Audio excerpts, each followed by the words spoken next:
I'm Helène Aylon. We are now in this crash pad, sort of, that where I live, with 40 years of work all around me.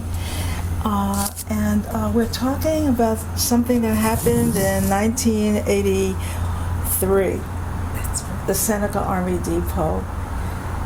And that was the culmination of a very long journey across the country where I had an earth ambulance, which was just merely a truck that looked like an ambulance, that was made to look like an ambulance, a Red Cross, Letraset, and invited people, women, to come across, because I was very inspired by Helène, who said, use your imagination wherever you may be to confront the arms race. And I was an abstract painter, but I thought, as an artist, I will just use my imagination. So this is what we needed, an ambulance for the earth. And I put this in the, I was living in San Francisco area. I put this into the, what was Helène Caldicott's group? I think it was Women Something for Peace. Anyway, put it in, said I'm an artist, said I want to go across the country, I want to go to the exact bases themselves, I want to gather the earth near them and sort of rescue it, as it were, and bring it to the United Nations for the 1982 rally that they had, the mass rally for disarmament. So I made this here. It's called SAC, the SAC basis, Survive and Continue, an anti-war ceremonial. I called it the Women's SAC Caravan, SAC for Survive and Continue, that's us.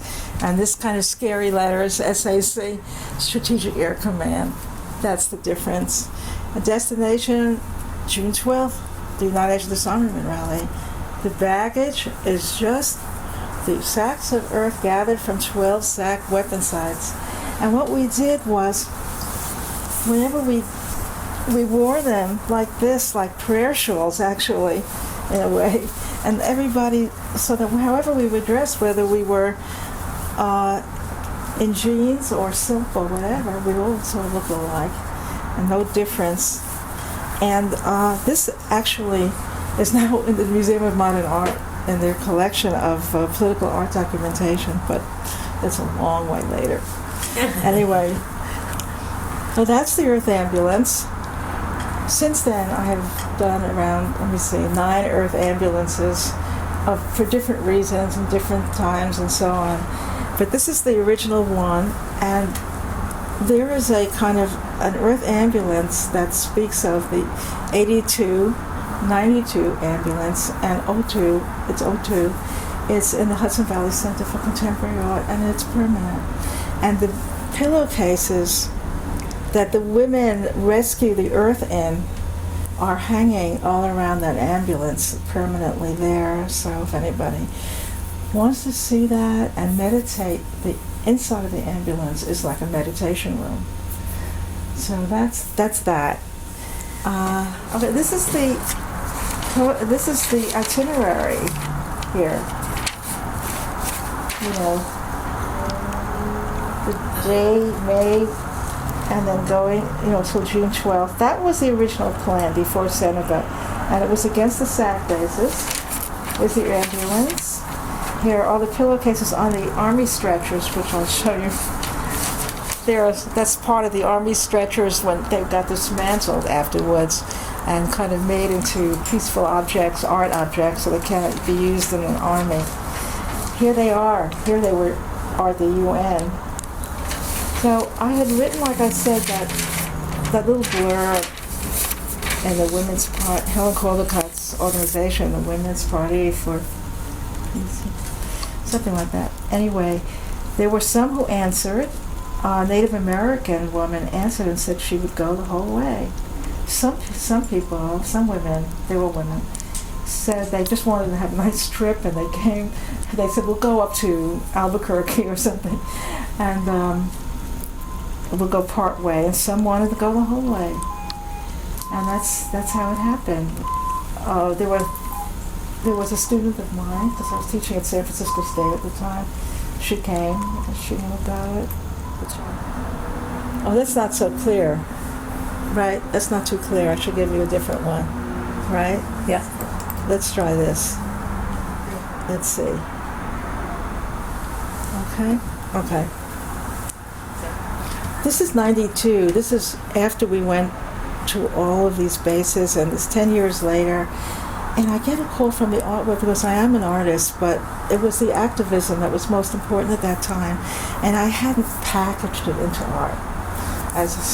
And so Creative Time, very avant-garde organization that was then under the Brooklyn Bridge, called me and said, we heard about your ambulance, can you want it, the Rescued Earth piece, you want to put that here? And I said, do it again for us? I said, I can't go back again 10 years later because most likely the Earth is contaminated. They said, well, we'll give you $5,000 to do something about it. So I said, well, okay, and I went and bought an ambulance. And I felt I had to have one. So I bought one. That's the other ambulance. It's a real ambulance, It didn't work. That's why it was cheap enough to buy. I towed it in there. That's a whole story in itself. Here is this right there. I'm telling a story, except this time it has seeds that were given to us by Native Americans, the big mountain people that you saw. And they gave us the seeds, and they're all over. They're on the dashboard. They're inside the ambulance, all over. And on top here, since that time, I had gone to the Soviet Union, and these are the pillowcases of Soviet women who wrote their dreams and nightmares about nuclear war. And as you saw in the tape,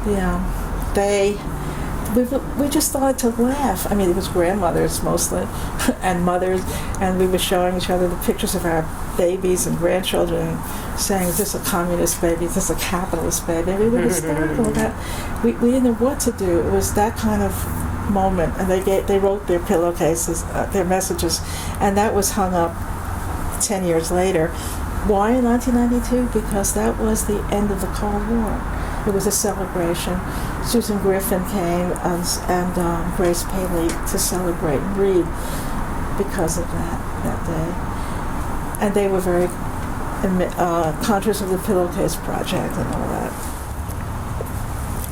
I don't know, I never thought that people would really like the metaphor of a pillowcase that much. I mean, they wouldn't write on a piece of paper their dreams and nightmares, but they were able to do that. And then in here, one day, on Nagasaki Day, actually, I have some tapes of that, I have people come into the ambulance and lie down on the stretcher, and I'm like a psychiatrist. I'm holding their hand, and I'm saying, you tell me about your dreams and nightmares about nuclear war. There was like a whole lineup inside the ambulance here. And that's what it looked like, actually. As you see, those are Japanese pillowcases written by Hiroshima and Nagasaki victims, hibakushas, survivors, actually, of the A-bomb. They have, their pillowcases are flat with these little, ribbons that they tie around a piece of foam. And the Soviet pillowcases are big white satin squares. There are different types. And this seemed like a cathedral to me, actually. So, okay, so you saw that, but that was 10 years later. I'm going to go back here. Here's Indian Point. This was an extra place. So, we just, wherever it was, wherever the earth was, we gathered them, the pillowcases, and we wore these. Here's me, other women there. There's their first Earth ambulance. And it's just, that's where it was. A lot of these places are near where people lived. Why pillowcases? Because we don't sleep so well these days. That's what I've said. That's simple.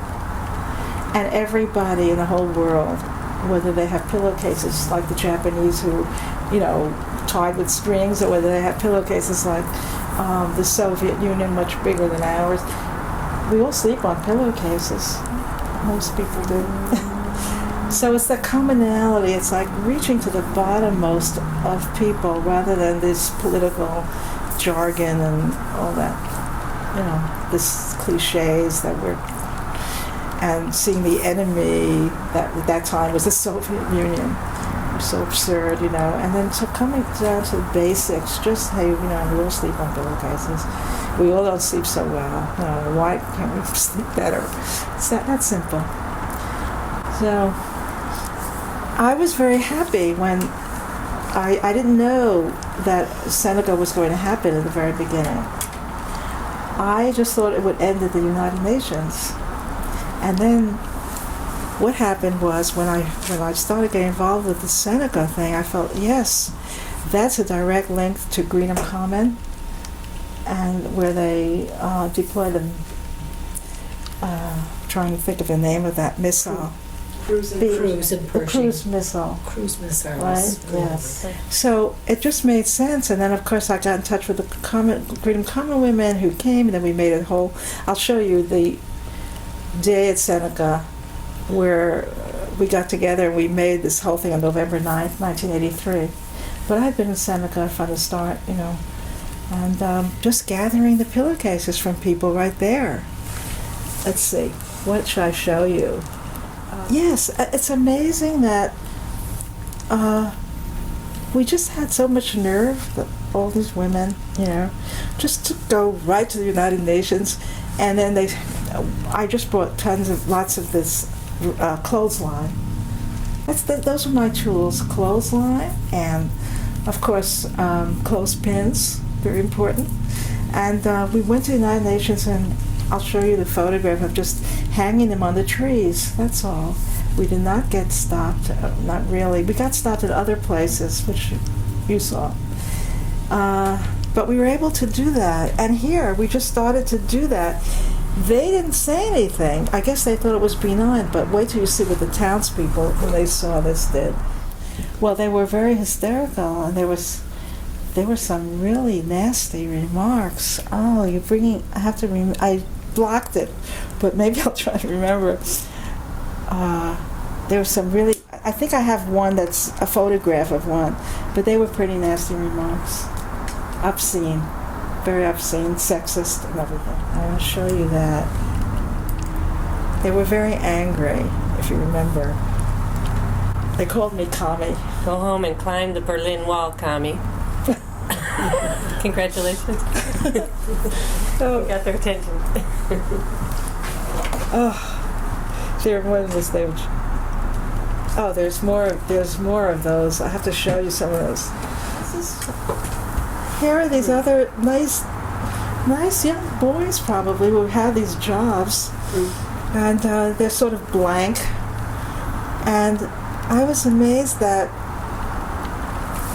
one person in the police station said, "Can I have a pillowcase?"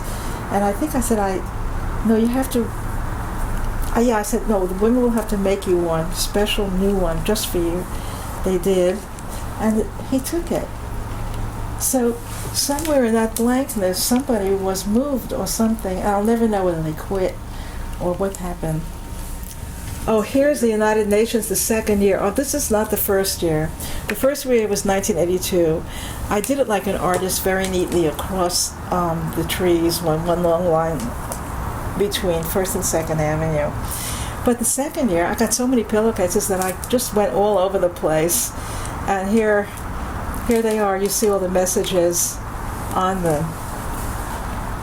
There was some kind of something in the city for a show on Women's History Month, and I put something called the case for a pillowcase flag. And I'm still doing that whole idea, because right now, as a matter of fact, it's another whole subject. I'm making a courtroom scene, and the flags in the courtroom are pillowcase flags, pink pillowcases, and it's called All Rise, the whole installation. And instead of saying "In God We Trust," it's in G-D we trust, but the dash, that, I don't know if you know that people, very Orthodox Jews and maybe others spell God G-D. but the dash is pink neon in this. So it's that kind of thing. And so I use the flag as, it should be just blank, no nations, no nothing, just, No, I've used pink in a lot of ways. Actually, after the 80s, which was all about the earth, I decided to do stuff about God. And I went over the whole Old Testament, and I covered it with transparent parchment. I'm very familiar with the whole thing in Hebrew and in English, and I highlighted in pink all the misogyny and militarism, because I didn't want to think that, but after spending all the 80s against the military, and I'm thinking of where it began in ancient times, I felt I had to really confront this. And so I did, and it has been shown in many museums, 6 museums. It's acquired in the Jewish Museum as a permanent installation. It's called The Liberation of God, G-D, and the dash is pink. So I have used pink a lot. What does pink mean to you? Why pink? It's really, it's really, first I felt it's a knee-jerk reaction, for feminism, but then I was convinced that it just quickly gives the message, it's female. It's silly that it does, but it does. So I just used it. Again, taking something that's ordinary and maybe a little cliche, but making it more sublime in a sense, a new context. It signifies. What's missing from G-D is pink. God is really the feminist, the women's presence. So I stuck it in there. I just went, and then I met this stranger, Lee Davis, who said she's going with her car and I could bring my pillowcases. And I went with my thousands of pillowcases.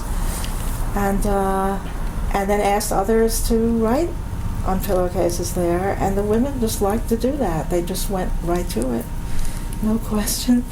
And I came again, and I stayed in the land for, and that's how it was. What, do you remember anything about being on the land, any experiences that stand out?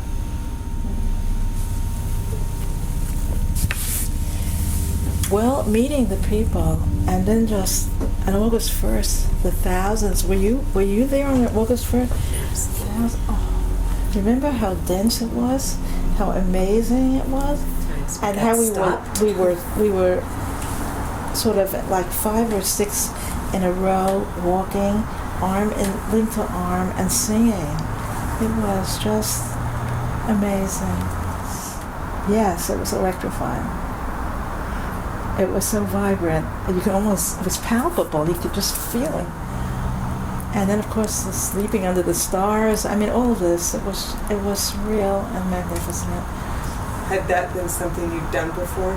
That level of... No, because there were all these people behind me. I was alone. I'm a lone artist. I don't belong to any organizations. And I just had this thought about the pillowcase, which was larger than myself, because I didn't know it was going to get this big. I didn't know that people were going to send me pillowcases from far away, like Encampment, Camiso, Italy. So that it just got larger and larger. And then at the end, of course, I will show you that it became an art world thing eventually. And I showed it at the Berkeley Museum. I just hung it in the front of museums, Knoxville, Berkeley, and in Washington, D.C. It was just, they were knotted, I knotted them together. I called it Bridge of Knots, like it's that feeling of a bridge, that linking of the arms was the inspiration. And so, I'll show you some of that. Here's a picture. Here's a picture. There are these are bunches of pillowcases in here that have to be undone and hung sort of in the middle of hanging. Can you see this? Yeah, if you hold it up for me, that's great. Yeah. And then, this is probably going to reflect. This is at the UN. Can you see that, or is it reflecting? This is the UN. Here's me. So we actually camped out for 14 days The second time, in 1983, we just camped out. Women from Holland came, and France. And they took their babies, and this is all about, and the name of this piece, this is the most important thing. Oh, could you read that? Seneca Delivery, something like that? Pillowcase Delivery, Seneca Falls. Pillowcase Delivery. That was the reason that I went to the UN the next year, 1983. The first year was just for the rally. And, you know, in Seneca, you could see the women jumped over the fence. Here's a pillowcase right here. You know, in between the pillowcases, they jumped over, and these women, when they jumped over, they cut the pillowcases, wore them as shields for empowerment. The way they just used the pillowcases. You see, I didn't know. And then I just decided this is a participatory kind of metaphor. And it has a life of its own. So when women wanted to use it that way, I felt good. I was arrested. On June 13th, 1982. It was a civil disobedience after the UN.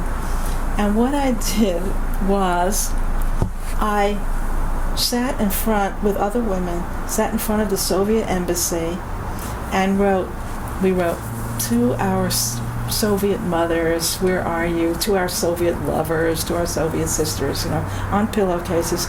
We blocked the traffic, and that's how we got arrested. We went to jail. And then the women said their names were Jane Doe. So that was sort of a thing that we always did. So I have some, So then what happened was Ms. Magazine somehow found out about that, made a little blurb about this. And then I got a call from, of all places, Grandmothers for Peace. And they said, we want to go to the Soviet Union. We want you to come because it's a metaphor, and we could, you know, talk to the women that way. We don't know the language. That's how I got to the Soviet Union. They took me. So one thing led to the other. You know, in the beginning, the sack represented like, what do we take? What do we carry? It was also, actually the Wandering Jew had a sack. And then after that, you saw the images in the Holocaust even about the sacks, whatever they took that, I mean, it just, and then after that it became our common grounds, the sand sacks, then stone sacks,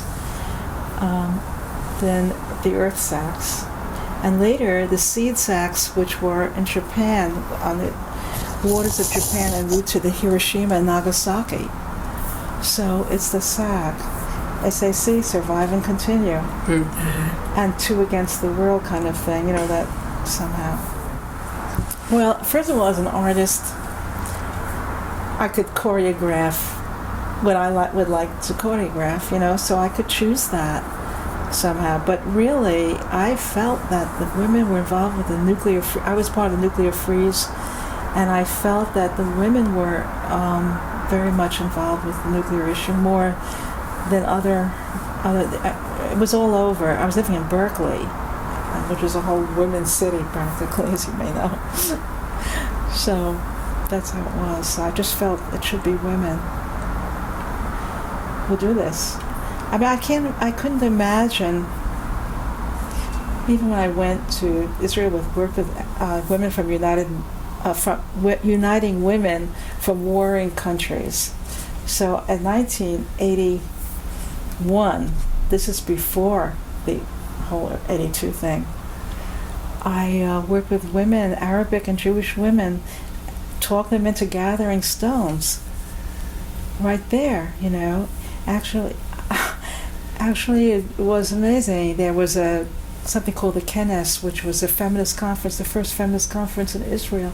I went there. There were 498 Jewish women. There were 2 Arab women. I walked right over to the Arab women and I said, do you want to do this? And I talked them into gathering the stones.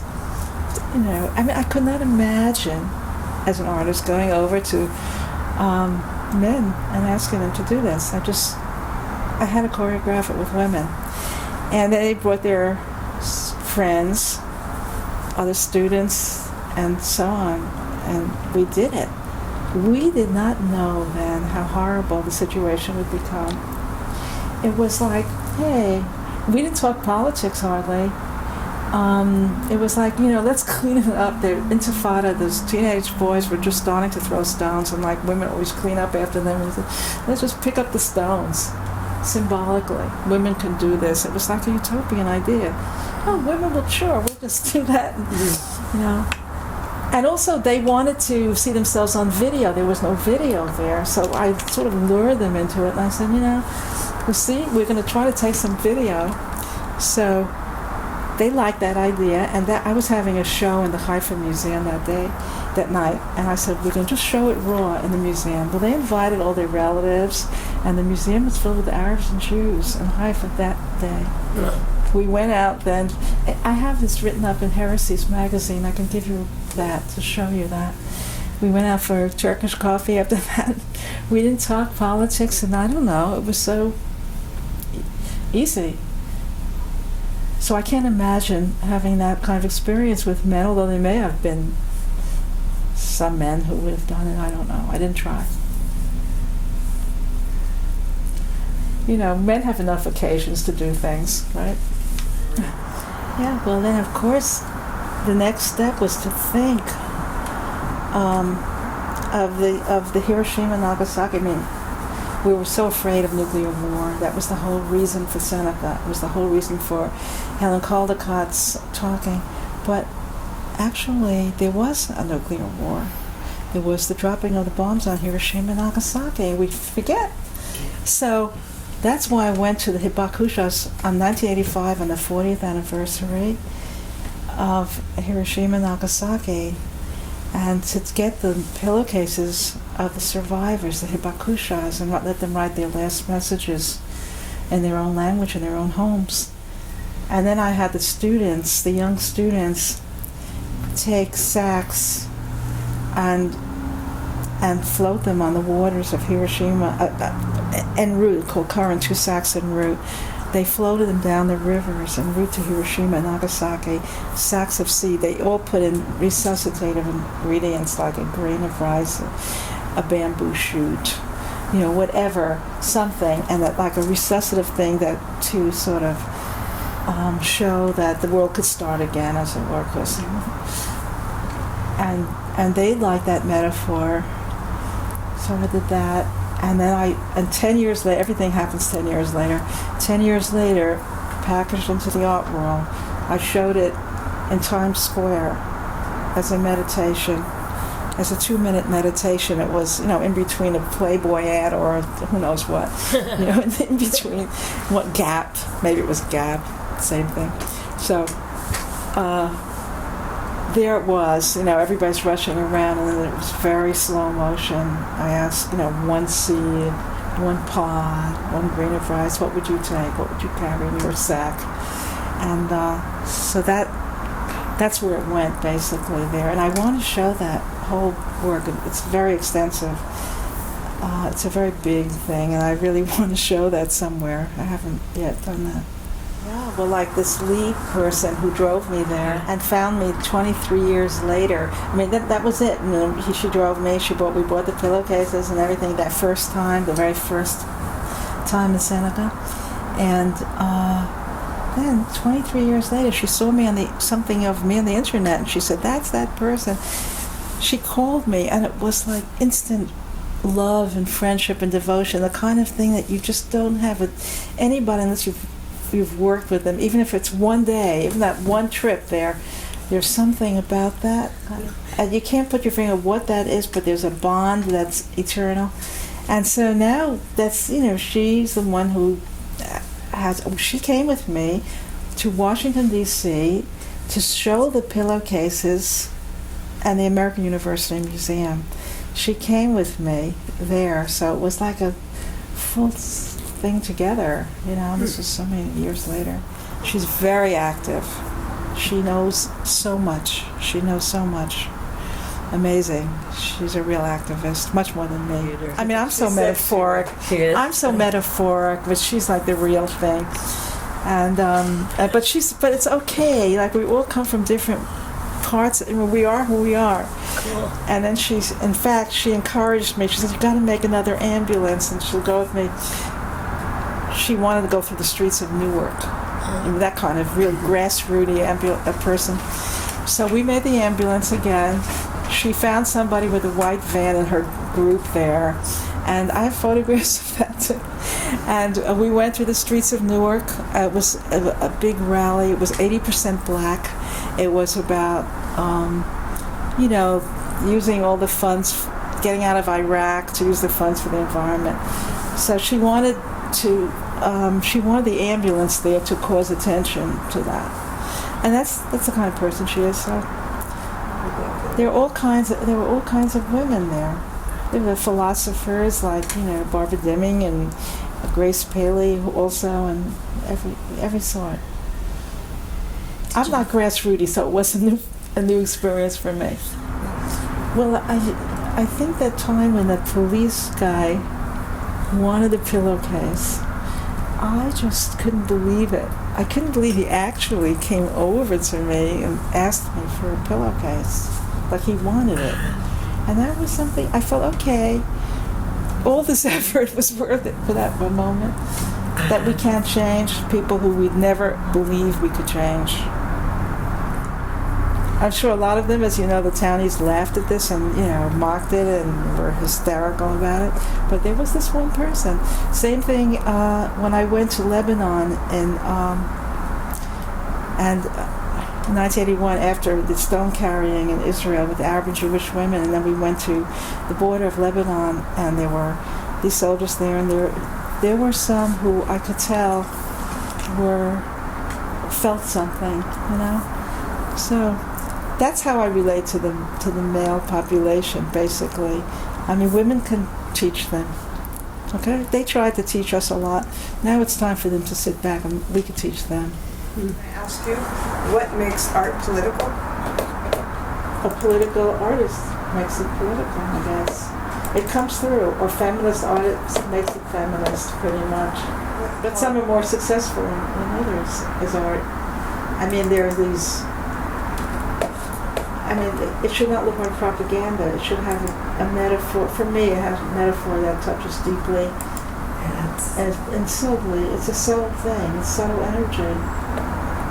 Is it possible for you to create non-political art? Good question, because everything has it's issue-oriented, let's put it that way. Well, I started off, as you saw, with more paintings, and it was about the body of the land and the body itself and time, and very subtle, very metaphoric. But then it developed into being more actual. And what inspires your art today? Well, I'm finishing the God Project after 18 years. I think it's time to be finished with God. Here's something with my mother right in front of you. This is a pew, and it's about my mother and I. My mother is going to be 100 now in May, and it's about us sitting every year at Yom Kippur. But this is the God Project. Yeah, I mean, it has to do with, I call this, for example, the book that will not close, because it's the 5 books of Moses. Now, it doesn't open or close because that's what I do to it. I have it highlighted, but inside, but it's so stiff now. It's not can't open or close. But then after that, I continued highlighting. It's sort of just like I was obsessed with the pillowcases. I've been obsessed with highlighting the parts that are problematic, finally. What happens after the God Project? I'm going to go to the point between civilization and nature, like where we went wrong from what the point was it. And it's going to be in painting, it's kind of, but the process of painting is very organic. It comes out of, it's going to be like the brick image, like melting bricks or something like that. You? That's me. Sort of bewildered. Yeah, that's right. That's there. Look at that. That is fantastic too. I mean, they're wearing these camouflage uniforms like they were out fighting in a jungle.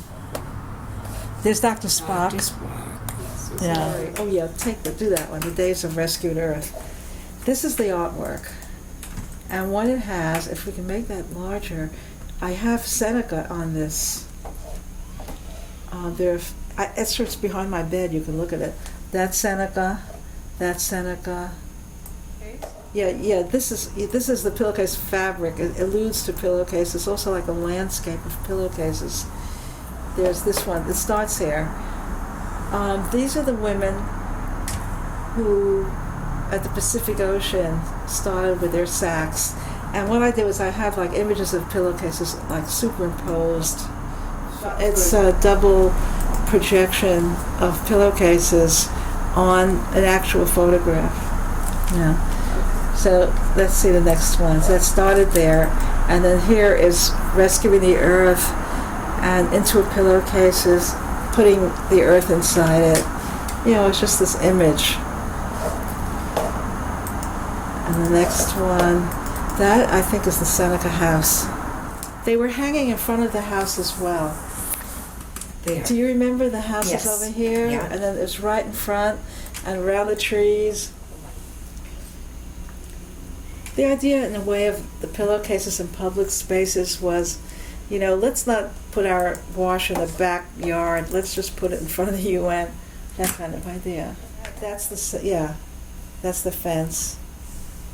But I have them like in the sky, sort of, This is at Livermore. That is Livermore. I started doing that after that they built a fence, a very high fence. But at the beginning, when I started going there by myself, they didn't have the fence. That was the very first one I ever did. You know how that happened? Well, you see, my son is a scientist, and actually he's the head of the plasma physics at Princeton University. He's that. Anyway, so there were a lot of young scientists from MIT where he graduated and everything, and a really nice kid went to Livermore. Thank God my son did not do that. But, they were trying to get these brainy kids there. And he innocently went there, in fact, and then he had this child who was not normal. Later he got married and he had this child. I see a connection there. Of course the scientists will say no or whatever. Anyway, and they called him Big Al. He was very tall. And I knew that the police was around there, and so I walked over and I said, I want to talk to Al. I forgot his name now. And he came out of Livermore. And I said, hi. I said, I really want to dig the earth in front of Livermore. So he said, oh, you're Nat's mother. Oh, of course, you got all this respect for me. Because he saw me as his friend's mother, one of his classmates' mother. He didn't ask too many questions. He felt I'm an artist, and I don't know about art. So that's how I did it. He said, you have permission to do that. So I just went. At that time here, I put the earth in there. But later on, there was this whole Livermore Action Group. And then they built a big fence there. But there's Livermore. So when you gathered that earth, It was wild. Did you know what you wanted to do with it, or you just had an inclination to gather? Inclination to start. Inclination, not exactly. It's a fuzzy idea. But I just did it because I knew Big Al. It's crazy. Okay, let's see if there's any more. This is San Onofre nuclear power plant in San Diego. But that was another one. And then, here, this is on the stretchers. You want to do that one at the UN? What is your family? What have they thought of the work you do? Oh, well, they, of course, they thought it was a little... I mean, they didn't want to know. Not too much, But then after that, when we came to New York, we brought the Earth ambulance to my mother's house, and she made dinner for all the women who were there. There were 11 women, by the way, on the first Earth ambulance. And she was just glad to see me safe and that kind of thing. She was a little perplexed about, parking in front of her house in Borough Park, Brooklyn, which is a Jewish ghetto. I don't know if you know that place. Anyway, so here are these what does that say? Is that Peterson sack base? And this is Kirtland sack base. These are different. The pillowcases were from the different sack bases. They were brought down on the army stretchers, and then they were opened up and poured into these plexiglass boxes that I used for frames for paintings, and I called them earth paintings, because each one had a different color. It was like a geological map of America, like this beautiful sienna sands from Los Alamos, near Los Alamos, or the dark umber near Pittsburgh. What was the Pittsburgh? I'm still trying to remember that one. So there are different colors of the earth. Oh, here I'm putting this outside. Kill the atom bomb before it kills you. Because somebody else put that up there, and I did that. That's Japan. I don't know if you want to see that, but that's one of the Hibakusha's writing on her pillowcase in Japan. She's quite young, one of the youngest ones.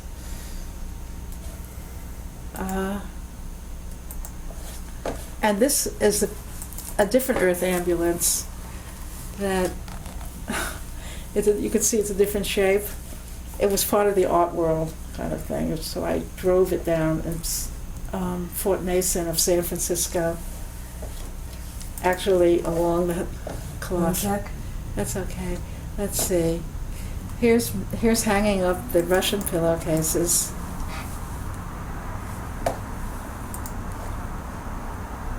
It was like a performance. I was just hanging them. It was 80-foot line, a very big line there. And here's the first bridge of knots, which later became the way I always showed them. What else do we have? So we get the big view? Oh, you can you could look at that. It's sort of what you saw, but a little different. Wow. Yeah. Oh, this is under the bridge. Yeah. Okay, wow. How long was it up? Oh, it was up 3 months. That's the Japanese pillowcases in Berkeley, at the Berkeley Museum. You see with the strings? And they were just flying so beautifully. Oh, this is the one. These are the ones from 2006 at the American University Museum. And here I filmed it just dropping. It was alluding to 911, alluding to where we're at right now. It's not flying beautifully. It's just dropping. So you saw that. Yeah. I'd like to actually show them two together. 1995 in Berkeley and 2006, 11 years later, in Washington, D.C. I was hoping that George Bush would see it. I don't think he did. That's in Berkeley Museum over here. Incredible. Yeah. So I had like Seneca pillowcases. These are the Soviet pillowcases. On the other side were the Japanese that you saw. I don't know, but I would like to. I have them. And I'm never really finished with anything. I'm never finished with, like, Picasso has his rose period, his blue period, and then he's finished, he goes to something else. I still do things. Like 2006, I'm still thinking of pillowcases at the American University. The whole show was called Art of Engagement. So inside were political artists, and Peter Sells wrote this book, this catalog. And I was on the outside. But so I'm still doing that, even, even after God, I may decide to do something about lavender some more. I don't know. I'm not finished. Because all the issues are still with us. Right. They didn't go away. We focus on one thing or another, but we still have the nuclear war problem. It's not like it's just about Governor Spitzer or something. There are other issues. So did we look at this? That's the two sacks on the waters of Japan going down the waterfalls. So it's at Times Square. 10 years later. Wow. So the boys I did this with students actually there. They filled the sacks, and the boys wanted to stay on all these bridges in case the sacks would get stuck and would sink, and they were going to jump in. They were, they were ready to do that. And the girls were the ones who put in the ingredients into the sacks. It just worked out that way. Talk about, it was in front of a class, so I couldn't say girls, boys, and that's how it just worked out. This was just contemplating the nuclear age, that remembering Hiroshima and Nagasaki. Right. Don't forget that. That's what that was about. And what would you take? What would you carry in your sack?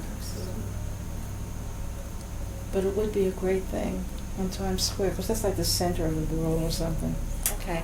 It's more of this sack. It's more on the Times Square. But you take a Get look. the perspective how big that Yeah, is. you see, so... Feminist art in Times Square. Yes. Not bad. Look, you see what I was saying? Yeah, that's great. This kind of thing, or they had those kind of things, and here it was, and you see it's changing, it's going, this sack was moving slowly from one to the next, so slowly, Incredible. And there's your U.S. Armed Forces recruiting station. Exactly. Fantastic. Yeah. Now, here's a dream. I would like to show that again. And, they have these stupid things at Times Square, like the ball coming down, dumb stuff. Why can't we just show the 2-minute meditation again? I did it in 1995.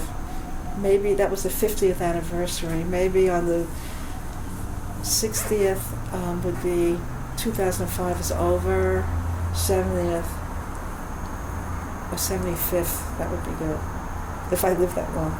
But even if I don't, I could give somebody, if somebody wanted to show that, it could be every 25 years or something. It didn't cost much money. I think I got this from Art Matters. It was a grant. $3,000. That's all it cost. Well, it was just 2 days. It was just the 2 minutes every hour. I think it was 3,000, something like that. It was not enormous. Maybe now it's not Sony. I think it's something else. So maybe it would be more now. I don't know, but it wasn't. I thought it would be much more too. There are the stone sacks from Israel, by the way. And That's a deserted Arab village, and you'll see the sacks in there, 2 by 2, and there's an image. I have lots of images of the sacks. We were debating what we should do with the sacks, whether we should. I wanted to take them back as an art object. The women were saying, wait a minute, let's just leave them. They're knotted there. Let people open it up. They'll think it's bombs and they'll see it's women's energy. Yeah. And so I said, okay. So they're there somewhere. They're Somebody must have opened it up thinking it was bombs or something, and then seeing it was women's energy. Lebanon was mainly covering the fence. Geder HaTovah means the good fence. And the sacks from Israel, Haifa, Geder HaTovah, no, that was this city in Haifa, which was a deserted Arab village. Very beautiful, actually. And we just left them in between the archways. I showed this 13 years later in Artist Space, again packaging it for the art world. Yeah. But I would love to go back. I'll tell you what plan I have, but it's not an art plan exactly. It's an activist plan. Maybe we should all do this. Like that. Yeah.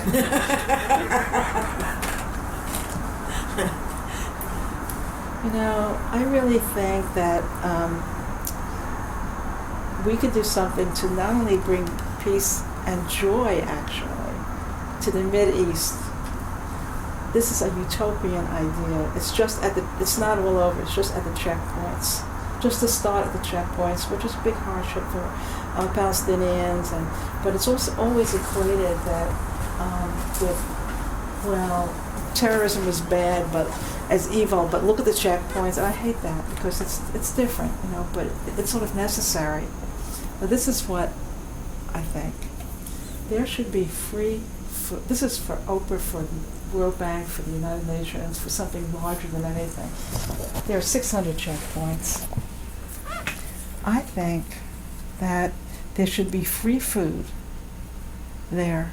It should be a human kind of a thing where mothers could sit down with their children and not be, waiting. Why can't, and everything would create jobs. The food would be served by very attractive Arabic and or Palestinian and Jewish servers. The chairs would be, could be designers. There would be designers who have an overhead shed, so in case it's raining. I mean, just totally human thing. There would be, I must tell you that, people are laughing at this, but you won't laugh at it because I'm serious. Then there could be music, Arabic, it would always be both. Then, this is a little bit, possibly, there's very terrible books that are given to Palestinian little kids about hating America, hating Jews, hating, anti-Semitic, anti-everything. And these could be exchanged for marvelous books, just books that are just handed out free. Of course, I would like them to, dispense with the other books. I don't know if that, I don't know. And then there would be sort of, the Israeli soldiers, many of their Druze there, the Israeli soldiers hate that job. And they're very gruff. They have to be taught to be apologetic because there's a whole thing about humiliation in the Arab psyche somehow. And they have to say, look, number one, there are Arab students in Israel in the hospitals. There are in the universities, and Arab sick people in the hospitals, and there are Arabs online. They could get bombed out too with a terrorist attack. And so it's for everybody's good. This is, maybe I should tell this to Obama with his unifier idea. I don't know. Like when the Arab and Jewish women got together in 1981, of course, that stone carrying, it was so, it happened. It did happen. Because the media will never pick that up. The media only picks up the horrors because that's what sells papers. But there could be other things. And free food, I think, is the start. Yeah, I could just see, like, the theory would be just eat. That's it. Just eat. So that's what I'd like to do in the future.